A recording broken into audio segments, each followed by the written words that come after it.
Kamusta? Alam nyo, sa loob ng Biblia, may mga misteryong parang puzzle na naghihintay lang na buuin natin. At ngayon, sisilipin natin ang isa sa mga pinakainteresanteng palaisipan sa Aklat ng Pahayag. Ito ang malaking tanong, sino ba talaga yung 24 na elder na palaging nakikita sa paligid ng trono sa langit? Sila ba'y mga anghel o baka namang mga tao? Yan ang aalamin natin ngayon. So, i-imagine niyo yung eksena, napakaringgal na pagsamba sa langit.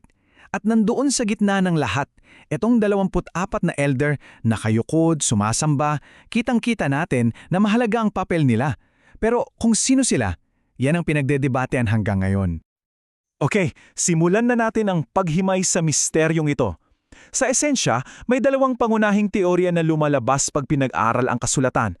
Susuriin natin ang bawat isa, titingnan natin ang mga ebidensya, at syempre pati na rin ang mga butas. Ito yung unang teorya. Posible kayang itong mga elder na to hindi pala talaga tao? Paano kung sila'y isang special na grupo ng mga anghel na may napakataas na ranggo sa langit? So ayon sa pananaw na to, itong 24 elders ay isang spesyal na klase ng mga anghel, mga lingkod na malapit sa trono ng Diyos. Parang simple pakinggan, no? Pero may basehan ba talaga to sa Biblia? Tingnan natin. Ito yung mga argumento nila. Una sa lahat, yung timing. Kasi naman, lumitaw sila sa pangangiti ni Juan bago pa man tumunog yung trompeta para sa first resurrection. So ang lohika dyan, kung hindi pa nabubuhay muli ang mga banal, paanong magkakaroon ng mga tao doon, di ba? Pangalawa, yung role nila. Isa sa mga elder ang nagpaliwanag ng vision kay Juan, isang gawain na aminin natin karaniwang ginagawa ng mga anghel sa Biblia. At isa pa, palagi silang nandun katabi ng mga kerubin, may hawak na alpa at gintong mangkok, mga bagay na madalas nating iugnay sa mga anghel sa langit. Okay, so yan ang kaso para sa angelic view. Pero, teka muna, mayroon pang isang panig ang kwento. Dito na tayo sa pangalawang posibleng sagot. Paano kung ang mga elder ay hindi pala mga anghel, kundi mga tao, mga nagtagumpay na santo? Ang idea naman dito, simple lang.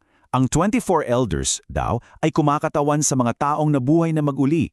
Sila raw yung mga taong dumaan sa matinding pagsubok dito sa lupa at nanatiling tapat. Sila yung mga nagtagumpay. At dito, medyo nagiging komplikado na. Unang punto, yung mismong titulo na elder. Sa buong bagong tipan, kapag ginamit ang salitang yan, palaging tumutukoy yan sa mga leader ng simbahan, mga tao. Hindi yan ranggo ng anghel. Pangalawa, yung timing. Ang sabi nila, hindi naman daw kasi literal na sunod-sunod ang pangitain ni Juan. Isa raw itong pagsilip sa hinaharap, partikular na sa 1,000 taong paghahari ni Kristo. At ito na siguro ang pinakamabigat nilang ebidensya. Yung mga korona. Ayun, diyan talaga lumalakas ang argumento para sa human view. Kasi yung korona na suot nila ay hindi lang basta palamuti. Ang tawag diyan ay Stephanos. Yan yung uri ng korona na ibinibigay sa mga nanalo sa isang laban o kompetisyon. At ayan mismo sa Biblia, ang ganitong korona ipinangako sa mga taong mananatiling tapat hanggang kamatayan.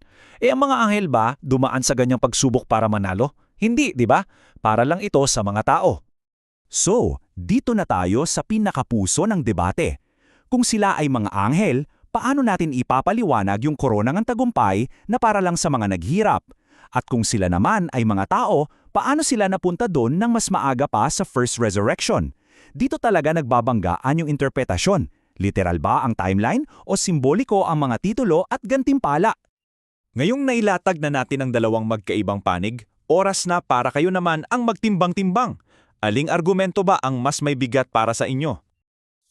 Teka, bago tayo magpatuloy may mabilis lang na side note. May isa pang teorya pero medyo wild to. Sinasabi na baka raw sila ay mga taong nabuhay na bago pa man si Adan. Kaso, halos lahat ng Bible scholars ay hindi to tinatanggap kasi sinisira nito yung buong teolohiya sa likod ng paglikha kay Adan. Kaya isang tabi muna natin yan at mag-focus tayo sa dalawang malaki. Okay, para mas malinaw sa lahat, heto ang buod. Sa isang banda, yung angelic view, ang ebidensya nila ay yung timing at yung mga gawain nila. Pero ang challenge sa kanila, paano yung korona? Sa kabilang banda naman, yung human view, ang lakas nila ay yung titulo at yung korona ng tagumpay.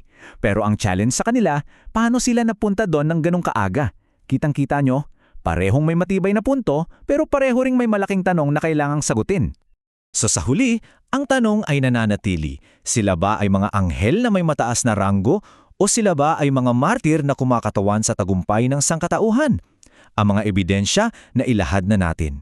Ngayon, ang tanong namin para sa inyo, ano sa tingin nyo?